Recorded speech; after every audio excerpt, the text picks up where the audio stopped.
사도신경 하심으로 우리의 신앙을 고백하도록 하겠습니다. 전능하사 천지를 만드신 하나님 아버지를 내가 믿사오며 그 외아들 우리 주 예수 그리스도를 믿사오니 이는 성령으로 잉태하사 동정녀 마리아에게 나시고 본디오 빌라도에게 고난을 받으사 십자가에 못 박혀 죽으시고 장사한 지 사흘 만에 죽은 자 가운데서 다시 살아나시며 하늘에 오르사 전능하신 하나님 우편에 앉아 계시다가 저리로서 산자와 죽은 자를 심판하러 오시리라. 성령을 믿사오며 거룩한 공예와 성도가 서로 교통하는 것과 죄를 사하여 주시는 것과 몸이 다시 사는 것과 영원히 사는 것을 믿사옵나이다. 아멘. 이 시간 찬송가 28장 복의 근원 강림하사 함께 찬양하겠습니다.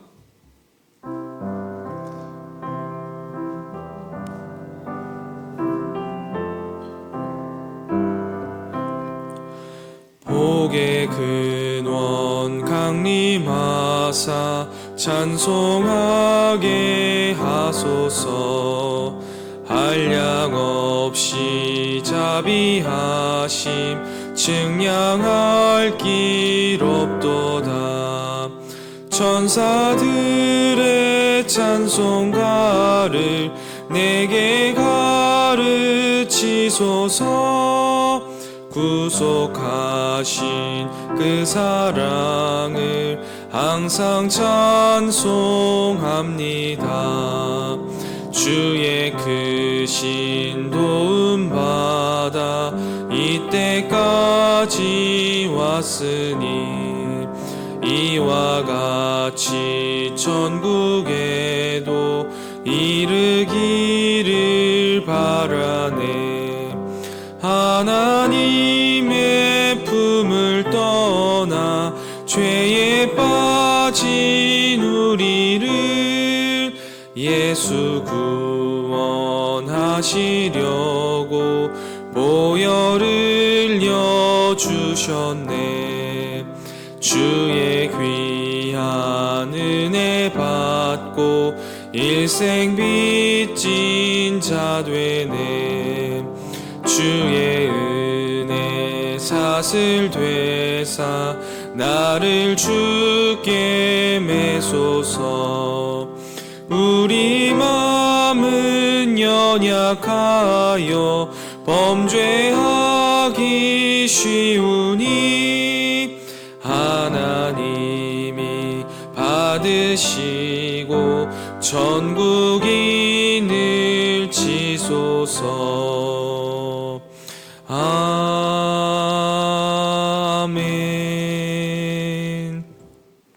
이 시간 함께 보실 하나님 말씀은 신명기 15장 1절부터 23절까지의 말씀입니다. 구약성경 신명기 15장 1절부터 23절까지의 말씀. 신명기 15장 1절부터 23절까지의 말씀을 제가 봉독하도록 하겠습니다. 하나님 말씀입니다. 매 7년 끝에는 면제하라. 면제의 규례는 이러하니라. 그의 이웃에게 구워준 모든 체주는 그것을 면제하고 그의 이웃에게나 그의 형제에게 독촉하지 말지니 이는 여호와를 위하여 면제를 선포하였음이라.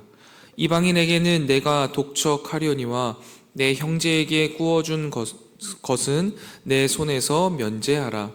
내가 만일 내 하나님 여호와의 말씀만 듣고 내가 오늘 내게 내리는 그 명령을 다 지켜 행하면 내 하나님 여호와께서 내게 기업으로 주신 땅에서 내가 반드시 복을 받으리니 너희 중에 가난한 자가 없으리라.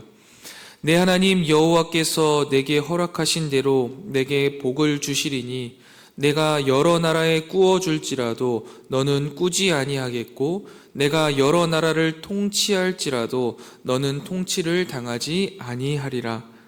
내 하나님 여호와께서 내게 주신 땅 어느 성읍에서든지 가난한 형제가 너와 함께 거주하거든 그 가난한 형제에게 내 마음을 완악하게 하지 말며 내 손을 움켜쥐지 말고 반드시 내 손을 그에게 펴서 그에게 필요한 대로 쓸 것을 넉넉히 구워 주라. 삼가 너는 마음에 악한 생각을 품지 말라. 곧 이르기를 일곱째 해 면제년이 가까이 왔다 하고 내 궁핍한 형제를 악한 눈으로 바라보며 아무것도 주지 아니하면 그가 너를 여호와께 호소하리니 그것이 내게 죄가 되리라. 너는 반드시 그에게 줄 것이요 줄 때는 아끼는 마음을 품지 말 것이니라. 이로 말미암아 내 하나님 여호와께서 내가 하는 모든 일과 내 손이 닿는 모든 일에 내게 복을 주시리라. 땅에는 언제든지 가난한 자가 그치지 아니하겠으므로 내가 내게 명령하여 이르노니 너는 반드시 내 땅 안에서 내 형제 중 곤란한 자와 궁핍한 자에게 내 손을 펼치니라. 내 동족 히브리 남자나 히브리 여자가 내게 팔렸다 하자. 만일 6해 동안 너를 섬겼거든 7째 해에 너는 그를 놓아 자유롭게 할 것이요 그를 놓아 자유하게 할 때에는 빈손으로 가게 하지 말고 내 양 무리 중에서와 타작 마당에서와 포도주 틀에서 그에게 후히 줄지니 곧 내 하나님 여호와께서 내게 복을 주신 대로 그에게 줄지니라. 너는 애굽 땅에서 종 되었던 것과 내 하나님 여호와께서 너를 속량하셨음을 기억하라. 그것으로 말미암아 내가 오늘 이같이 내게 명령하노라. 종이 만일 너와 내 집을 사랑함으로 너와 동거하기를 좋게 여겨 내게 향하여 내가 주인을 떠나지 아니하겠노라 하거든 송곳을 가져다가 그의 귀를 문에 대고 뚫으라. 그리하면 그가 영구히 내 종이 되리라. 내 여종에게도 그같이 할지니라. 그가 6해 동안에 품꾼의 삭에 배나 받을 만큼 너를 섬겼은즉 너는 그를 놓아 자유하게 하기를 어렵게 여기지 말라. 그리하면 내 하나님 여호와께서 내 범사에 내게 복을 주시리라. 내 소와 양의 처음 난 수컷은 구별하여 내 하나님 여호와께 드릴 것이니 내 소의 첫 새끼는 부리지 말고 내 양의 첫 새끼의 털은 깎지 말고 너와 내 가족은 매년 여호와께서 택하신 곳 내 하나님 여호와 앞에서 먹을지니라. 그러나 그 짐승이 흠이 있어서 절거나 눈이 멀었거나 무슨 흠이 있으면 내 하나님 여호와께 잡아들이지 못할지니 내 성중에서 먹되 부정한 자나 정한 자가 다 같이 먹기를 노루와 사슴을 먹음같이 할 것이요 오직 피는 먹지 말고 물같이 땅에 쏟을지니라. 아멘. 이 새벽 말씀을 묵상하게 하신 하나님께 감사드리며 주어진 말씀을 통해 오늘 하루를 살아갈 영의 양식을 주실 것을 기대하며 말씀 앞에 겸손히 나아가는 이 새벽 되기를 소망합니다. 신명기 15장은요 크게 3가지 내용을 담고 있습니다. 1절부터 11절까지는 면제년 규정을 다루고 있는데요, 이 면제년은요 이웃 채권과의 관계를 면제하는 해를 가리킵니다. 이것은 신명기 14장 22절 이하와 연결되는 부분이고요. 다음으로 12절부터 18절까지는 히브리 종 해방에 대해서 이야기하고 있고요. 마지막 19절부터 24절에는 가축의 첫 새끼에 대한 규정을 이야기하고 있습니다. 이 3가지 부분을 오늘 함께 살펴보면서 하나님 나라는 어떻게 이루어지는 것인가를 함께 나누어 보기를 원합니다. 오늘 먼저 가장 처음에 등장하는 면제년, 이것은요 레위기에서는요 안식년으로 불리는 것입니다. 안식년에는요 농사를 쉬어서 땅에게 안식을 주도록 명령하셨습니다. 자연의 복원력이 회복되고 땅의 기력을 되찾도록 하신 거죠. 땅도 하나님의 언약 파트너로서 하나님이 부여하신 생명을 마땅히 누려야 할 대상이기 때문입니다. 그리고 희년에는요 더욱더 파격적인 해방을 이야기하시죠. 토지를 돌려주고 빚은 탕감하고 노예들도 모두 해방시키는 겁니다. 오늘 나오는 면제년은요 레위기에서는 안식년이라고 불리는 7년 단위로 돌아가는 제도입니다. 레위기 안식년에는요 땅의 그 안식이 중심이라면요 신명기의 면제년에는 빚의 전면적인 탕감을 핵심적으로 강조하고 있는 겁니다. 이 면제년에는요 모든 빚을 탕감해 주어야 합니다. 그리고 면제년이 가까워진다고 돈을 빌려주지 않거나 독촉을 해서도 안 된다라고 이야기하시죠. 그런데 여기에서 주목할 점은요, 사회적으로 몰락한 채무자를요, 형제라고 표현하고 있음이 인상 깊습니다. 1절 말씀을 보면요, 처음 채무자를 언급할 때는요, 이웃이라고 이야기하지만 곧 이어서 바로 형제라고 기록합니다. 즉 저자는요, 채무자를 형제라고 표현함으로써 혈연 관계에 있다라고 알려주는 거예요. 이스라엘 백성은요, 빚진 이웃이라고 할지라도 하나님을 함께 섬기는 언약의 한 가족임을 기억해야 한다라는 것을 강조하고 있는 겁니다. 좀 더 자세히 보면요, 이렇게 형제를 위해서 채무를 면제해 주는 것을요, 하나님께서는 2절 말씀 마지막에 보면 여호와를 위한 면제다라고 말씀하십니다. 이렇게 말씀하심으로써 채무 면제라는 어떻게 보면 경제 행위였는데, 이 경제 행위를요, 신앙의 행위, 믿음의 행위로 전환하고 있는 겁니다. 그러면서 이 면제년을 시행하는 자들에게 계속해서 하시는 말씀이 뭐냐면 복을 내리시겠다라는 거예요. 이 말대로 행하는 자들에게 내가 복을 내리겠다라고 약속해 주시죠. 그렇게 말씀하시면서 7절을 보시면요, 이 면제년에 채권자가 해서는 안 되는 행동을 두 가지로 알려주세요. 하나는 완악하게 하지 말라, 다른 하나는 손을 움켜쥐지 말라라는 거예요. 완악하다라는 게 좀 추상적인 개념이라면 움켜쥐다라는 것은 이 완악하다는 추상적 개념을 행동으로 보여주는 거죠. 그러면서 이 율법을 뛰어넘어서 조금 더 적극적인 자비를 실천하라라고까지 말씀하십니다. 가난한 형제를 보면 못된 생각을 품고 자신의 것을 움켜쥐고 있을 것이 아니라 그의 필요를 따라 넉넉히 꾸어주라라고 말하는 거죠. 단순히 구제를 위한 베품이 아니라 돈이나 물건을 빌려주는 것, 그리고 그가 갚을 것이라는 기대가 없이 사실상 재정적인 손실을 각오하면서 주라라고 말하는 겁니다.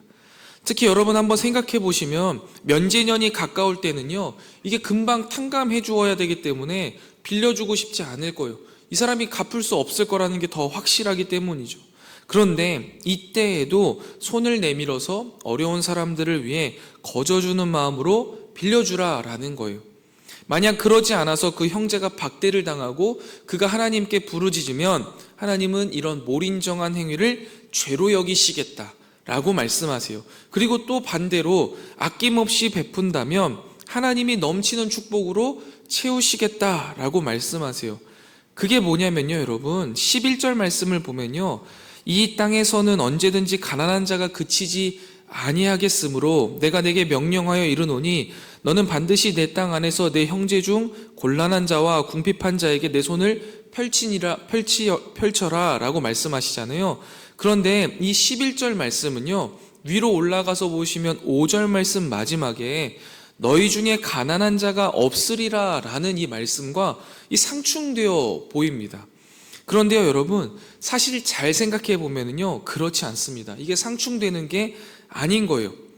가난한 자가 없으리라 라는 이 약속은 갖가지 이유로 가난한 자가 끊이지 않는 현실 속에서 서로 자비와 선을 행하면서 이 가난의 문제를 해결해 나가야 하는 하나님 백성들의 의무를 이야기하는 겁니다. 이게 바로 하나님 나라의 질서이고 은혜의 질서인 거죠.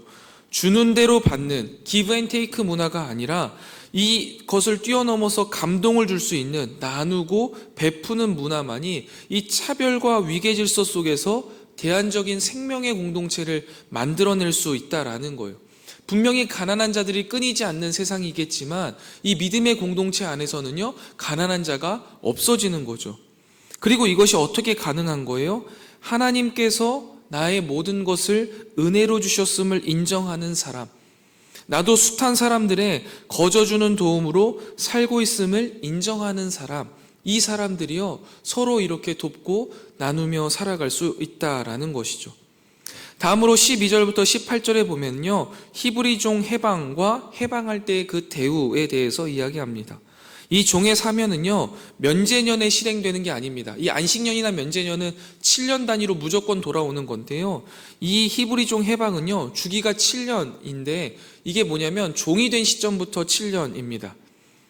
그래서 이 7년째 자유롭게 풀려낼 때 이 주인이 어떻게 해야 되냐면 종을 빈손으로 내보내면 안 되는 겁니다. 넉넉히 손을 채워서 보내야 하는 것이죠. 그런데 그때도 말씀하실 때 뭐라고 하냐면 내가 너에게 준 것처럼 그렇게 하라라고 말씀하십니다. 마치 요즘 시대로 따지자면 퇴직금을 주어서 보내는 것과 비슷한데요. 사실은 그 이상의 원리일 겁니다. 그리고 만일 그 종이 주인과 가족들을 사랑해서 내가 종신토록 이 집에 머물겠습니다 라고 원하면 주인은 그 종의 귀를 문에 대고 송곳으로 구멍을 뚫어서 종신 노비의 표식을 만들었습니다. 즉 이스라엘에는요, 두 종류의 종이 있었던 거예요. 일단 채무로 인해서 일정 기간 동안 노예가 되는 것, 그리고 그 이후에 이 서약에 의한 종신 계약을 한 노예가 있었던 거죠. 그런데 여기서 저는 개인적으로 좀 잘 이해가 안 되는 부분이 있어요. 아무리 주인이 잘해준다고 해도 그 집에 종으로 머무르고 싶은 사람이 있었겠냐라는 거예요. 그런데 이게 성경에 기록되어 있고 이렇게 말씀하시는 것을 보면은요, 이게 흔한 경우라는 거예요. 보통의 경우니까 그럴 때는 이렇게 해라 라고 말하는 거죠. 여러분, 이게 참 놀라운 현상인 거죠. 종으로서 자신의 집에 머무는 자들에게 가족처럼 대해준 거예요. 그래서 그게 너무나 좋아서 종의 일들이 끝났음에도 불구하고 채무가 다 변제되었음에도 불구하고 그 가정과 함께하고 싶을 정도로 그 종에게 행했다라는 거죠. 여러분, 세상은요 그렇지 않습니다. 주인은 주인답고 종은 종다워요. 그래서 많은 것들을 시키고 해내야만 합니다. 그런데 세상과 하나님의 나라는 다른 거죠. 형제의 사랑이 가정과 직장과 교회 안에서 이루어지고 있는 거예요. 그리고 비로소 그럴 때 이 세상은요, 그곳에서 하나님 나라를 보게 되는 거죠. 세상과 다르구나. 하나님 나라는 이렇게 이루어지는구나. 라는 것을 보여줄 수 있는 좋은 부분인 것 같습니다. 마지막 19절부터 23절에는요, 처음 난 짐승에 대한 규정이 등장합니다. 처음 난 짐승은 하나님의 것이니까 하나님께 드리되 만일 흠이 있으면 성중에서 형제들과 나누어 먹어라 라고 규정하고 있습니다. 자, 여기까지가 오늘 본문들에 대한 대략적인 설명인데요. 저는 오늘 본문을 보면서 서두에도 말씀드렸다시피 하나님 나라가 하나님 나라다워지는 방법들을 보게 되었습니다. 면제년을 통해서요, 삶의 깊은 골짜기를 걷고 있는 형제 자매들에게 회복을 선물해 주는 것, 파격적인 빛의 탕감을 넘어서 더욱더 능동적인 자비를 실천하는 것으로서요, 하나님 나라가 하나님 나라다워지고 하나님 나라가 우리 가운데에 이루어진다라고 생각합니다. 사실 저는요, 이것을 직접 받아 누린 사람이기도 합니다. 아마 성도님들도 다 한 번쯤 받아 누리셨을 거예요.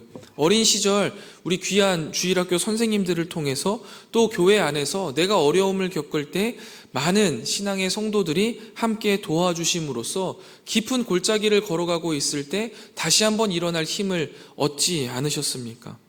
내 가족의 일처럼 마음 아파해주고 도와주었기 때문에 일어날 수 있었던 그 많은 시간들이 분명히 있었을 겁니다.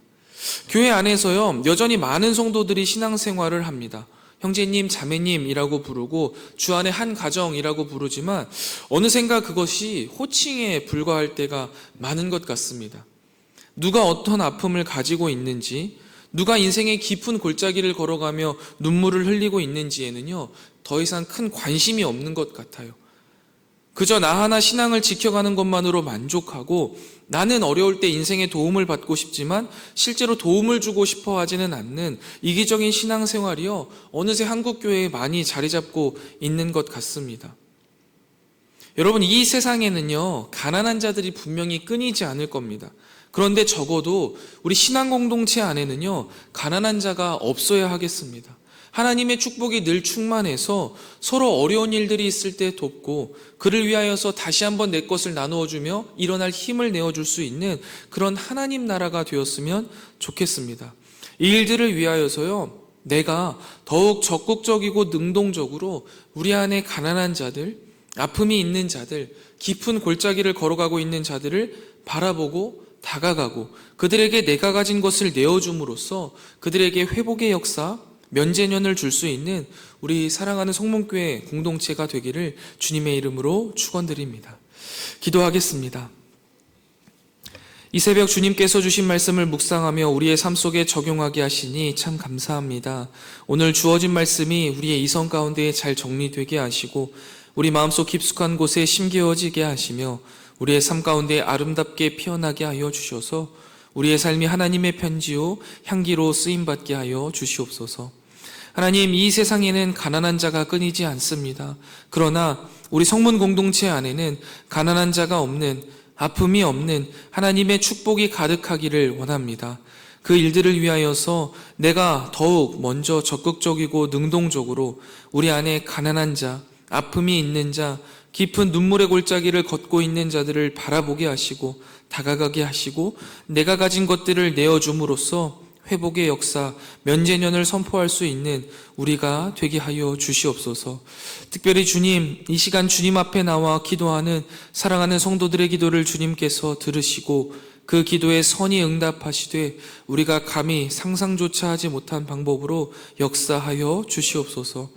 오늘 하루도 주님과 동행하는 행복 가득한 날이 되기를 소망합니다. 주님, 오늘도 우리와 동행하여 주시옵소서. 이 모든 말씀 우리의 신랑 되시며 구원자 되시는 예수 그리스도의 이름으로 간절히 기도드리옵나이다. 아멘. 하늘에 계신 우리 아버지여, 이름이 거룩히 여김을 받으시오며 나라가 임하옵시며 뜻이 하늘에서 이룬 것 같이 땅에서도 이루어지이다. 오늘날 우리에게 일용할 양식을 주옵시고 우리가 우리에게 죄 지은 자를 사하여 준 것 같이 우리 죄를 사하여 주옵시고 우리를 시험에 들게 하지 마옵시고 다만 악에서 구하옵소서. 대개 나라와 권세와 영광이 아버지께 영원히 있사옵나이다. 아멘. 이 시간 함께 기도하실 기도의 제목은 첫 번째입니다. 우리 성문 공동체 안에 가난한 자가 없는 하나님의 축복이 가득하게 하옵소서 기도하시고, 두 번째입니다. 온 성도가 선교적 교회로서의 변화를 시작하게 하시고 올해 진행되는 단기 선교를 통해 우리의 믿음의 시각이 변화되게 하옵소서. 마지막 세 번째입니다. 이번 주 목요일 금요일 이 청년부 수련회가 진행됩니다. 이 수련회를 통하여서 우리 청년들이 충만한 은혜를 받게 하시고 또 오고 가는 길 불꽃 같은 눈동자로 안전하게 지켜주시옵소서. 우리 세 가지 기도 제목 놓고 함께 기도하고 개인 기도하고 돌아가도록 하겠습니다. 함께 기도하겠습니다.